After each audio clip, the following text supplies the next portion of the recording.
Okay.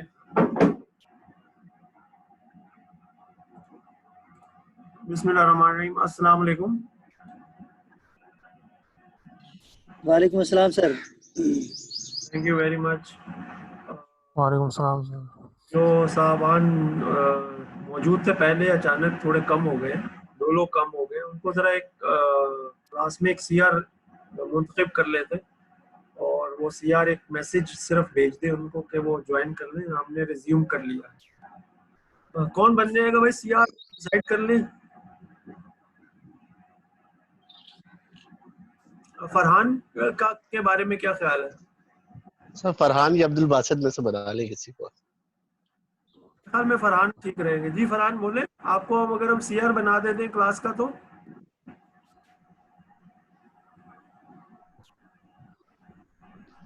जी फरहान। समय खास से उसका माइक नहीं चल रहा है फरहान का। माइक आपका ऑन नहीं है। मुनीर आपको बना दे? सर बिस्मिल्लाह, मैं तो बन जाता हूँ लेकिन दोस्तों को एतराज ना हो। भाई किसी को क्या एतराज होगा, एक छोटा सा मैसेज ही करना होता है।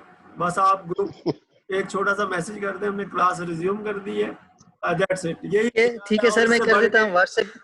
हाँ, ये सीआर नहीं कहना चाहिए, इसको कहना चाहिए वॉलंटियर है। तो हमें प्राइमरली एक वॉलंटियर ठीक है सर, मैं कर देता हूँ। चले मुनीर अब हमारे वॉलंटियर हैं और ये जैसे ही हमारा सेशन स्टार्ट हुआ करे तो मैं टेक्स्ट कर देता हूँ सर, मोबाइल से कर देता हूँ, व्हाट्सएप कर देता हूँ। जी, तो मुनीर जब भी हमारा सेशन स्टार्ट हुआ करे तो मुनीर एक व्हाट्सएप कर दिया करें ग्रुप के जो है वो, और इंश्योर कर लेंगे तमाम मेंबर्स उस ग्रुप में मौजूद हैं। बस दैट्स इट, इससे ज्यादा काम नहीं है। ओके, अब हम स्टार्ट करने ठीक है सर, ठीक है, कोई इश्यू नहीं। Thank you very much. तो अब हम जी सर, यही पहुंचे थे कि जैसे ही ये जो हमारे पास सॉफ्टवेयर टीम है ये अपना काम स्टार्ट करेगी तो उसके जो मेन जो एक्टिविटीज होंगी वो ये होंगी। प्री आइट्रेशन प्लानिंग, यानी आइट्रेशन, ऑब्वियसली बहुत सारी आइट्रेशन है, हमने देखा जो टाइम उसका व्यू था। then define and deploy the development environment, because it is very important कि आपका development environment क्या है और उसमें कौन कौन से components होंगे।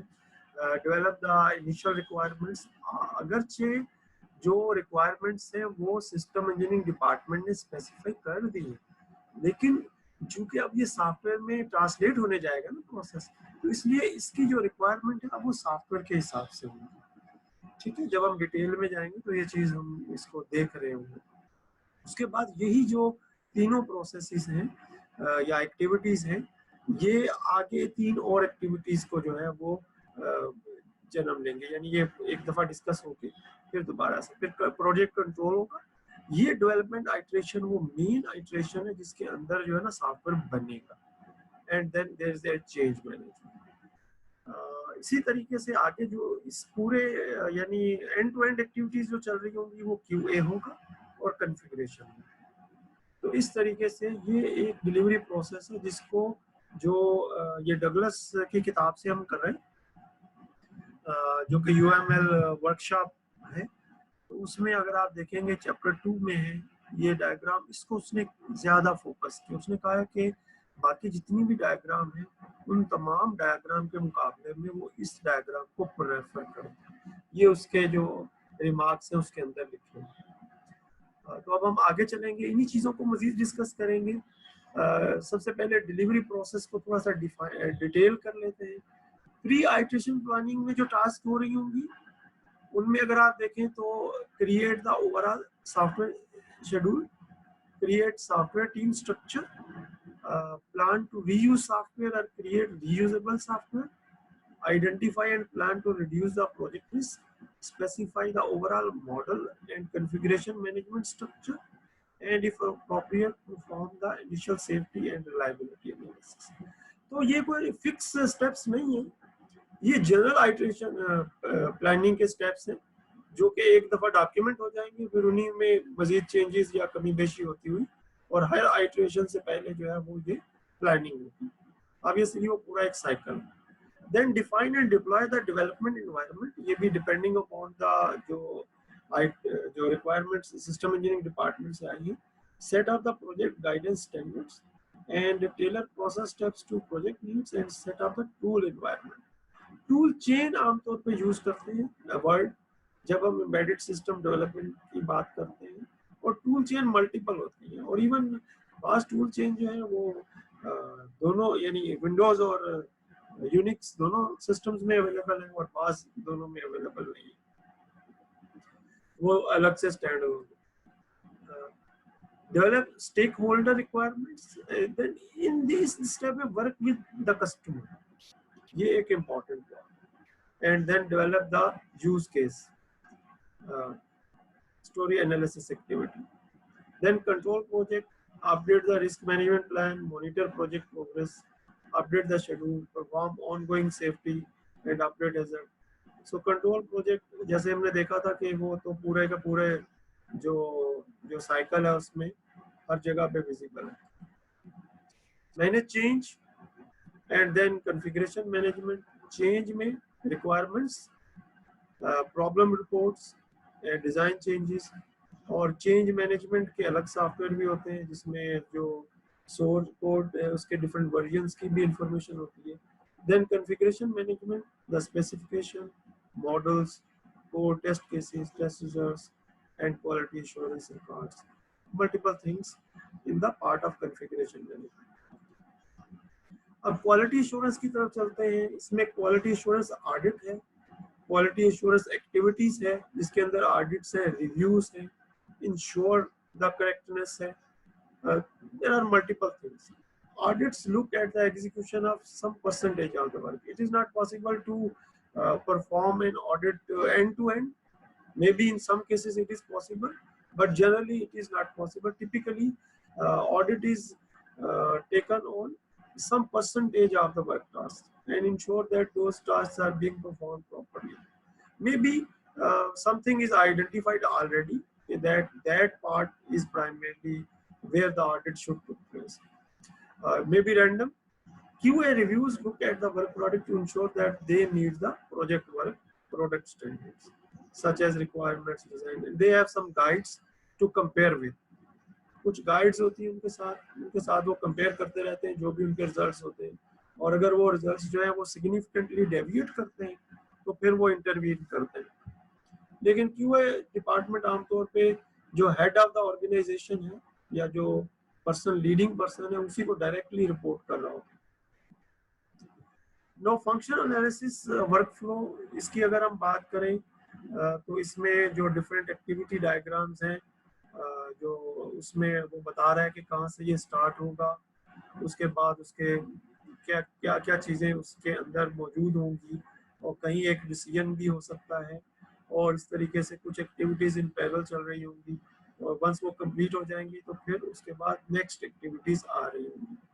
So each use case is specified with N executable model within that environment. Primarily, that executable model is constructed using semantically complete modeling, which is provided by either UML or systems modeling language or a combination of both.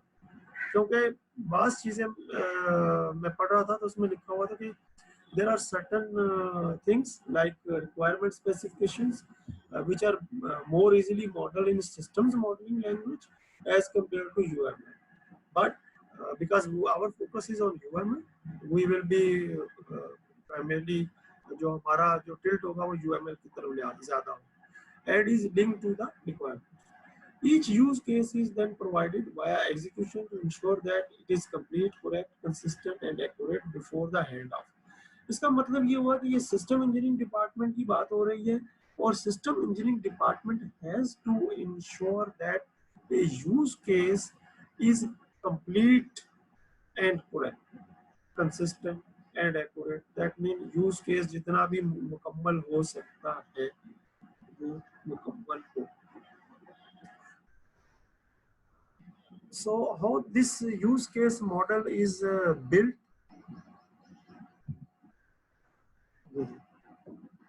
So there are three alternative approaches जिनकी यहाँ बात की जा रही है, और these three alternative approaches are in the form of three different diagrams. One is called the sequence diagram, जो हमने इंट्रोडक्शन टू यूएमएल में एक छोटी सी एग्जांपल देखी थी कि सीक्वेंस डायग्राम में एक वेंटिलेटर जो था उसमें फिजिशियन कैसे उससे इंटरेक्ट कर रहा था, और वेंटिलेशन में जो ऑपरेशन है और अगर कोई मेल फंक्शनिंग या एरर होता है तो वो कैसे सीक्वेंस डायग्राम की मदद से show. Then there is an activity diagram and also then there is a state diagram. ये एक्टिविटी डायग्राम की एग्जांपल आपको ये राइट साइड में नजर आ रही है। ये primarily activity 1 starts, then activity ends, and there are different tasks within that activity. So चूंकि ये डायग्राम थोड़ी स्मॉल है, आपको स्मार्टफोन पे इतनी अच्छी नजर नहीं आ रही होगी, लेकिन जब आप इसका वीडियो देखेंगे तो या किताब से रेफर करेंगे तो आपको ये एक विजिबल फॉर्मेट में नजर आ रही होगी। So this is how the primarily use case is built. There are different activities inside. Then system architecture design, workflow, identify the coherent functional blocks and then join them by using ports जो हमने discuss किया था introduction to UML में कि there are ports and there are interfaces। इसकी एक example भी देख लेंगे इंशाल्लाह, आने वाली क्लासेस में भी इसकी एग्जांपल्स होंगी। लेकिन most importantly for system engineering department they are primarily working on the black box scenarios, what is called the black box scenarios. They are not primarily focusing on details component, they are just giving you an overall picture or a particular part of the picture in the form of primarily architecture design। अगर तो एक complete hand off है जैसे इसके embedded software के case में, then they have to work through all the scenarios in a use case, and if there are the handoff is in chunks, yani multiple handoffs, then they have to work differently. We have one share. Okay. Then handoff occur from the system engineering department, जिसमें handoff में जो एक चीज repeat करना चाहूँगा कि embedded system engineering department के embedded जो software development है वो जो part है उसमें handoff is complete, and once a cycle is complete then a feedback is given to the system engineering department. So this is the agile view, the process, harmony process, the agile view। इसमें अगर आप देखें तो the cycle पे focus कर लेते हैं। So the iteration workflow, iteration सबसे पहले iteration backlogging है, iteration की details जो है वो implement यानी iteration कौन सी है, कितनी iterations हो चुकी हैं उसका record है, कौन सी iterations होने जा रही हैं। Then iteration workflow, and then this iteration workflow is then plan iteration जो कि उसका एक हिस्सा है cycle का, iteration requirements, then architecting, और उसके बाद एक छोटा सा उसके अंदर nano cycle है। Nano cycle is in the form of maybe daily meetings in which multiple things are being reviewed. Okay, what is the detailed design, continuous integration, collaboration, collaborative design, and also the software modeling. So this is a importance in the agile। जब भी हम agile जो की बात करेंगे then primarily इसमें याद रखिएगा तो उसमें typically जो है वो एक daily meeting का जिक्र होता है, यानी things are reviewing frequently and after a particular schedule। So preparing for validation and then execution the validation and finally the product incremental change or the new product or modified product is a result। अगर हम इसको ये तो हमने सिर्फ और सिर्फ focus किया था जो सॉफ्टवेयर डेवलपमेंट की टीम है उसके ऊपर, अगर हम थोड़ा सा इसको एक्सपेंड करें हम तो यहाँ से ये चीज स्टार्ट हुई थी। Hand of is from the system engineering department in which a backlog is created, that means a record is created, and then this record is released and then this is again recorded। तो इस तरीके से multiple जगहों पे recording होगी to ensure primarily के किसी भी जगह पे जो है उसको ट्रेस बैक किया जा सके। और इसके साथ कुछ चीजें जो है वो पैरेलल में चल रही है। अगर आप देखें कस्टमर के साथ पैरेलल में जो है वो कम्युनिकेशन हो रही है, प्रोजेक्ट मैनेजमेंट जो है वो सारी चीजों को देख रही है, क्वालिटी इंश्योरेंस चल रही है, और इसी तरीके से जो सेफ्टी यानी रिस्क मैनेजमेंट जो है, सिक्योरिटी प्रैक्टिसेस वो भी। तो ये एक इसका एजाइल व्यू है। अगरचे ये काफ़ी कंप्रिहेंसिव है या यूँ समझे कि कलरफुल है, अट्रैक्टिव है, लेकिन जो फोकस मैंने जैसे अर्ज किया पहले कि बताया आप लोगों को कि फोकस जो है अकॉर्डिंग टू द ऑथर, जो हार्मोनी डिलीवरी प्रोसेस है, that is the main thing. जो हमने एक डायग्राम की सूरत में जो डिलीवरी प्राइमरी पार्ट था उसका, वो ज़्यादा फोकस्ड है। So this is again जो मैं कह रहा था, this is the delivery process which is a practical view of the same thing, जो कि एजाइल में जो है वो दिखाया गया, और इसको हमने थोड़ी देर पहले रिव्यू कर लिया है। अब मल्टीपल जो डायग्राम आ जाएंगी वो analysis with the harmony process. अब जो है वो सॉफ्टवेयर की तरफ अगर हम जा रहे हैं, सो define the essential properties of the system, perform the analysis and develop the primary workflow. तो इसमें जो है वो प्लेटफॉर्म इंडिपेंडेंट और प्लेटफॉर्म डिपेंडेंट जो मॉडल्स हैं उनकी बात होगी। इसके एक एग्जांपल हमने दे दी थी, जैसे डायग्राम्स की सूरत में वो इंडिपेंडेंट मॉडल है, और जब वो किसी सॉफ्टवेयर के कॉन्टेक्स्ट में ट्रांसलेटेड होंगे या किसी फॉर एग्जांपल किसी मॉडलिंग सॉफ्टवेयर को यूज करते हुए बना रहे होंगे, तो वो ऑब्वियसली वो फिर प्लेटफॉर्म डिपेंडेंट हो जाएंगे, वो फिर आगे वाली टास्क आएगी। आइटरेशन प्लानिंग क्योंकि यहीं से ये स्टार्ट हो रहा है, सो primarily it focuses on the specification of effort, and also it primarily develop what is the mission statement। इस प्राइमरी आइटरेशन जो है इसके अंदर क्या क्या चीजें होंगी, और इसकी जो प्लानिंग है, जो वर्क टाइम और जो वर्क फोर्स रिक्वायरमेंट है वो क्या होगी, आर्किटेक्चर का कौन सा हिस्सा इम्प्लीमेंट होने जाएगा, किस आर्किटेक्चर को प्राइमरी इम्प्लीमेंट होगी, इस यूज केस पे फोकस करेंगे। तो उसके बाद then the analysis of use case, जो कि हार्डवेयर से हैंडओवर हुआ है, specifies the software requirements to be realized the current iteration.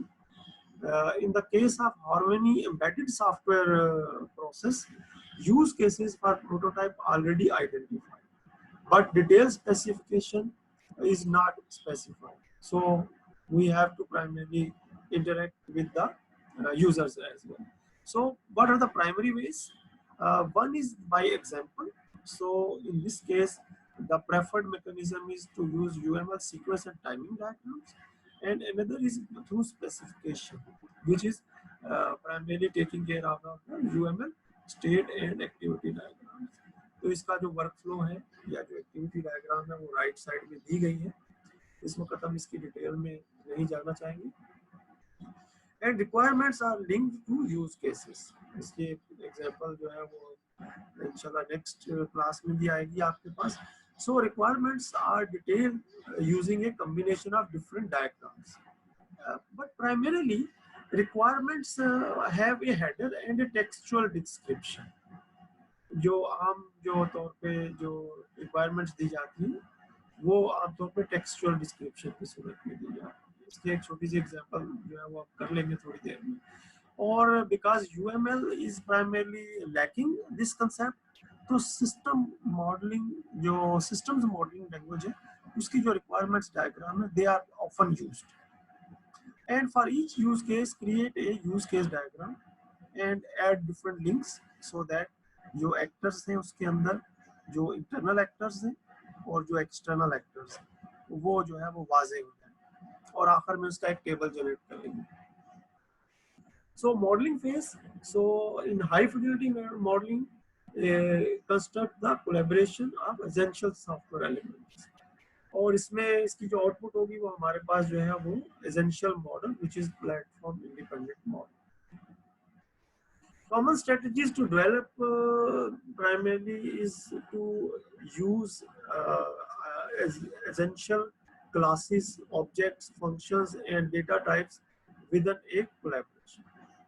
तो इसके अंदर जो है वो एक छोटी सी गाइडलाइन किताब में ने दी हुई है कि प्रॉब्लम स्टेटमेंट में underline the nouns, so this is used to gain a first cut object list. तो उन नाउन्स की मदद से जो है, so for each noun or noun phrase in the problem statement and evaluates it is a potential object. तो हर noun जो phrase है प्रॉब्लम स्टेटमेंट में उसको अंडरलाइन कर लेंगे और ये उसके गिर्द जो है वो प्राइमरीली एक उसको एक पोटेंशियल ऑब्जेक्ट जो है वो यूएमएल डायग्राम में कंसीडर करेंगे। And similarly there are different other इस टेबल के अंदर जो है वो different identified transactions, for example, और ट्रांजैक्शन का हमें पता है कि जो है वो फिर हमें जो है वो टाइमिंग्स का मालूम हो जाएगा उससे, और हमें पता चल जाएगा कि ये ट्रांजैक्शन किसने जनरेट किया और किसकी तरफ जा रही है। तो इंटरफेसेस और कोर्स बनाने में फिर हमें हेल्प हो जाएगी। तो इसको हम हमें टाइम चाहिए होगा इसको रिव्यू करने के लिए। तो नेक्स्ट क्लास के लिए मैं रिक्वेस्ट करूंगा कि ये टेबल 2.1 जो है इसको सिर्फ एक दफ़ा देख लें, ताकि फिर हम प्रॉब्लम स्टेटमेंट पे जब बात करेंगे और प्रॉब्लम स्टेटमेंट से जब हम रिक्वायरमेंट्स जनरेट करेंगे तो उसमें फिर हम इसी के अंदर से कुछ चीज़ें इस्तेमाल कर रहे होंगे। So the common strategies are an effective way to identify essential classes for UML diagrams, objects, functions, and data types within a collaboration. Then there is a platform specific model, क्योंकि software engineering department has to translate the independent model into a जो tool chain है उसकी मदद से, अगर सी language select हुई है तो इन सी लैंग्वेज, और जो भी टूल चेन की आउटपुट है उसमें, so and then it has to optimise the design. So design process involve identify the optimization criteria and then rank the design criteria. Rank means just order the design criteria कि कौन सी चीज़ important है उसको highlight कर लिया जाए उस. And design patterns हमने सीखे थे. There are design patterns which are available, और उन डिज़ाइन पैटर्न्स को टेलर किया जा सकता है टुवर्ड्स द इम्प्रूव्ड सॉल्यूशन या optimised solution. So the level of abstraction exists which are at the architecture level. Abstraction हम जानते हैं कि abstraction is used to hide different things, और सिर्फ वही चीज़ें सामने लेके आते हैं जिनकी ज़रूरत होती है. Mechanics are collaboration then a use case level, and detailed design which is individual class, object and function, इसमें डायग्राम के अंदर हम पहुंच जाते हैं. Now this is the architectural view of the harmony process. अगर आप देखें तो ये जो चीज़ें हैं ये एक गियर की फॉर्म में उन्होंने दिखाई है कि जब आप हार्मोनी आर्किटेक्चर पे काम करेंगे then everything is start iterating. सिर्फ development view, the development is start iterating, distribution views iterating, dependency view, subsystem and component and concurrency and resource view. These views are start iterating. That means वो भी उसके साथ साथ जो है वो चलना शुरू हो जाते हैं. So important views of the architecture include these views which are given in this diagram, subsystem and component view. Practically दोनों एक ही चीज़ है, लेकिन चूँकि जब आप टूल चेन सेलेक्ट करेंगे तो may be subsystem and components are separately defined. That mean in the form that there are many subsystems inside a system and there are components inside the subsystems. So concurrency and resource view, distribution, dependability view and deployment view. So some UML diagrams which are relevant, class diagrams to represent the structure, sequence diagram to represent the collaborative behavior कि कैसे जो है वो collaboration हो रही है, and state machine to model the behavior of individual element. How individual element or the component work inside the model by using the state machine. Architectural design workflow, जैसा कि primarily workflows are primarily specified in the form of activity diagrams. इसमें architecture की पहले बात कर रहे हैं. There are multiple activities which primarily in parallel. सबसे पहले देखें ये तमाम step optimization के हैं. So optimize all components which are exist in the harmony view. So इसमें देखें कि सब सिस्टम आ गया, concurrency आ गया, architecture आ गया, डिस्ट्रीब्यूशन आ गया, डिपेंडेंसी आ गया, डिप्लॉयमेंट आ गया. वंस एक साइकिल कंप्लीट हो जाएगा, then write the test plan and perform a transaction and then verify the architecture and manage the change. जब हम इस प्रोसेस को एग्जीक्यूट करने जाएंगे किसी सॉफ्टवेयर की मदद से या किसी manual paper base, then we are performing these tasks. Okay, first step, जब अब हम दूसरे स्टेप पे जा रहे हैं जिसमें कि कोलैबोरेटिव जो वर्क फ्लो है उसकी बात हो रही है. इसमें डिजाइन क्राइटेरिया को ऑप्टिमाइज कर रहे हैं. First step, to identify what you want to optimize and how important each of the criteria is. Then first design pattern that optimize the more important.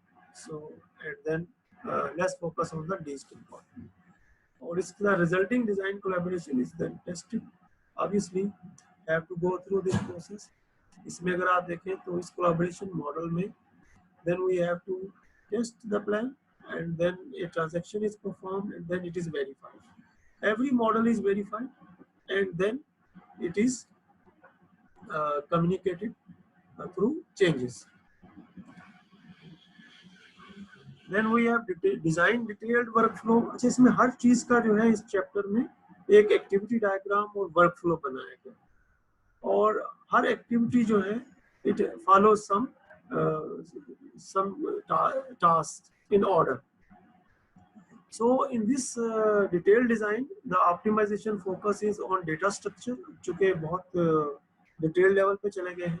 Algorithm, optimization of state machine, implementation and association implementation. Association means links, visibility and encapsulation, and ensuring the compliance.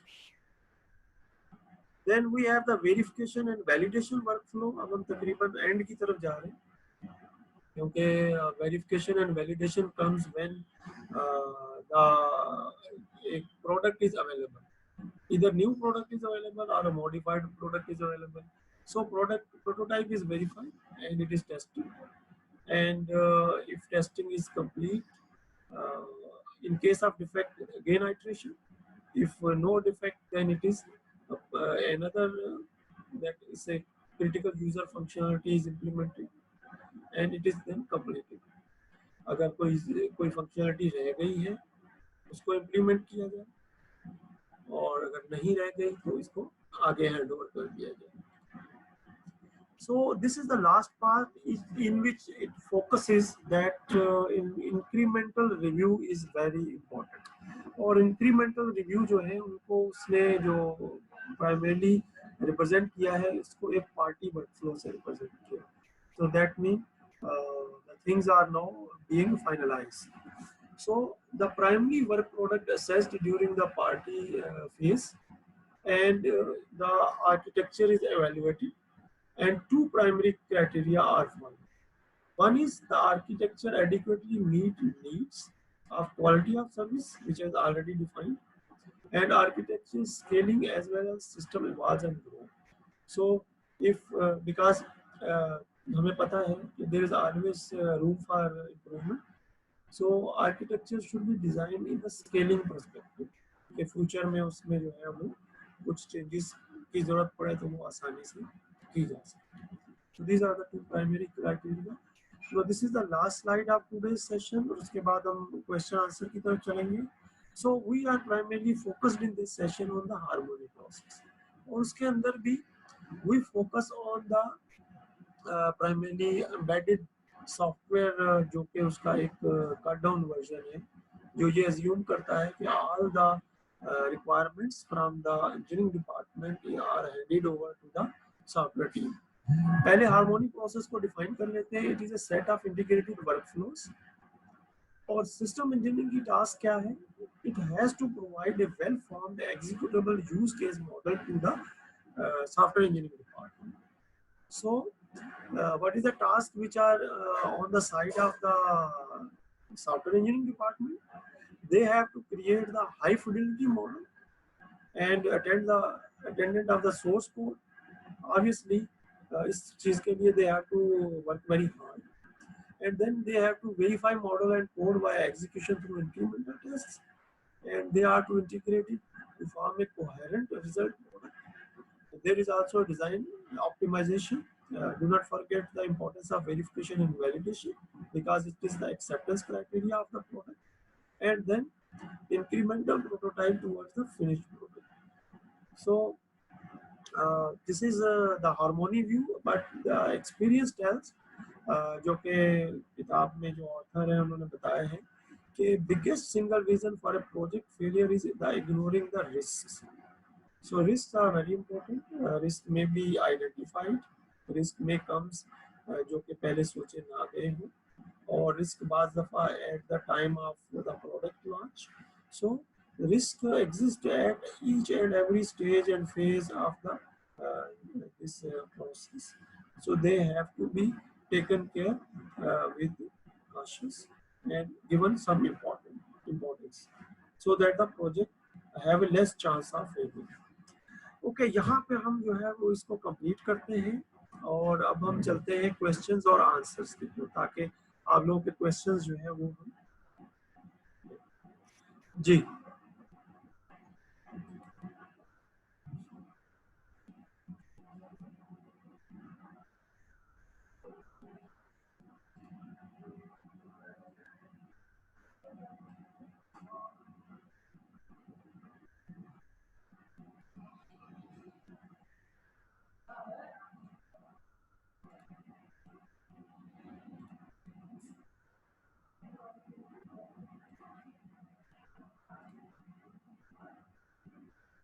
जी अब्दुल वहाब साहब कर देते।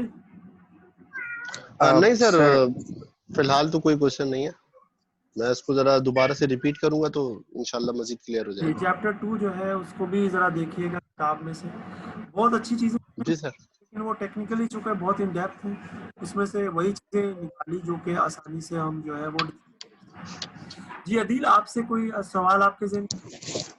Sir मैं ये पूछूंगा कि singular hand of क्या होता है, और इवन पहले अगर हम हैंड ऑफ बता दें क्या होता है, तो मैं ये सवाल है मेरी। हैंड ऑफ 2-3 सूरतों में होता है। एक हैंड ऑफ की किस्म है जो कि प्राइमरली डॉक्यूमेंट की सूरत में है, एक डॉक्यूमेंट कम्युनिकेट कर देते हैं। दूसरा हैंड ऑफ जो है उसकी किस्म है मीटिंग में है, जिसमें जो है वो जो सिस्टम इंजीनियरिंग और सॉफ्टवेयर इंजीनियरिंग डिपार्टमेंट जो वो बैठते हैं। छोटी सी एक एग्जांपल जो है वो मैं शेयर कर देता हूँ। जैसे ये प्रैक्टिकल एग्जांपल है, जैसे स्टेट बैंक जो है वो गवर्नमेंट ने जब सेल किया तो स्टेट बैंक में जो है वो सिक्योरिटी का जो सिस्टम था antivirus, they are using very old antivirus, और उसके अपडेट्स भी अवेलेबल नहीं थे and they were very worried. तो आगा खान में जो है वो आर वर्किंग ऑन माइक्रोसॉफ्ट जो रिलीज्ड एंटीवायरस जो कि एसेंशियल्स के नाम से था, which काफ़ी सक्सेसफुल था, यानी एज कम्पेयर टू जो अदर सेमेंटिक और नॉर्टन एंटीवायरस उस वक्त अवेलेबल थे। और इसी तरीके से एक और वायरस एंटीवायरस था, वो एंटीवायरस का दौर था, बहुत ज़्यादा थ्रेट्स थी। तो बैंकिंग सिस्टम हमारे पास जो है उनकी एक team I, they want to discuss the replacement of antivirus and the modification of the antivirus. वो प्री प्लानिंग की हुई थी, they have 2 or 3 options with them, और जो हमारी टीम थी, जो कि मैं भी एंटीवायरस टीम का पार्ट था, सिक्योरिटी टीम का हिस्सा रहा था, तो उस वक्त they want to primarily compare and want to decide which primary antivirus they select. और अगर वो फॉर एग्जांपल वो एंटीवायरस सेलेक्ट करते हैं जो हम यूज़ कर रहे हैं, तो उस सूरत में दे वांट सम एक्सपर्टीज। तो रिक्वायरमेंट्स आर वेरी क्लियर कि उनके पास 2 ही चीज़ें थी, एक चीज़ दूसरे पे डिपेंड कर रही थी। एक चीज़ ये थी कि वो अपना एंटीवायरस रिप्लेस या अपग्रेड करना चाह रहे थे, और दूसरा ये कि अगर वो ऐसा एंटीवायरस सेलेक्ट करते जो हम इस्तेमाल कर रहे हैं तो वो हमारी एक्सपर्टीज चाह रहे थे। So this is discussed in a meeting, और मीटिंग में डिफरेंट लेवल के लोग मौजूद थे, और finally they have decided to use the upgrade. वो अपना जो सॉफ्टवेयर है उसका अपग्रेड करेंगे and then they move with their own decision. तो इसमें अगरचे सॉफ्टवेयर का कोई एज सच अमल दखल नहीं है, लेकिन आपने देखा this is an example which have a possible hand of inside. आमतौर पे मोबाइल फ़ोन में ये टर्म यूज़ की जाती है कम्युनिकेशन में, जब एक जो फ़ोन है या स्मार्टफ़ोन कह लें या सिंगल सेल फ़ोन कह लें, वो एक कम्युनिकेशन सेल से दूसरे कम्युनिकेशन सेल में मूव करता है तो वो टावर चेंज होता है, जो लिंक होता है ना कम्युनिकेशन का वो चेंज होता है, तो इस सूरत में हैंड ऑफ जो है वो आता है। उम्मीद है कि समझ में आ गया होगा, ये सॉफ्टवेयर रिक्वायरमेंट की फॉर्मल कम्युनिकेशन। जी अदील साहब, आपको समझ में आ गया? जी जी सर जी। Okay, we have a room for last question, और ये सेशन किसी भी टाइम कंप्लीट हो जाएगा, फिर नेक्स्ट वीक में मुलाकात होगी। So any last question please. जी वकास। नहीं सर, कोई क्वेश्चन ओके, नहीं है। Thank you. जी अवैस, आपका कोई सवाल है? जी सर, बस मिड टर्म के हवाले बस थोड़ा सा टर्म का पूछना था शेड्यूल मैंने। आएगा ना तो डिस्कस करेंगे, अभी तो सही शेड्यूल ही है नहीं है। जा शुक्रिया आप लोगों का, थैंक यू वेरी मच। इंशाल्लाह नेक्स्ट वीक में मुलाकात होगी। अपना ख्याल रखिएगा। अस्सलाम वालेकुम रहमतुल्लाह। अल्लाह हाफिज।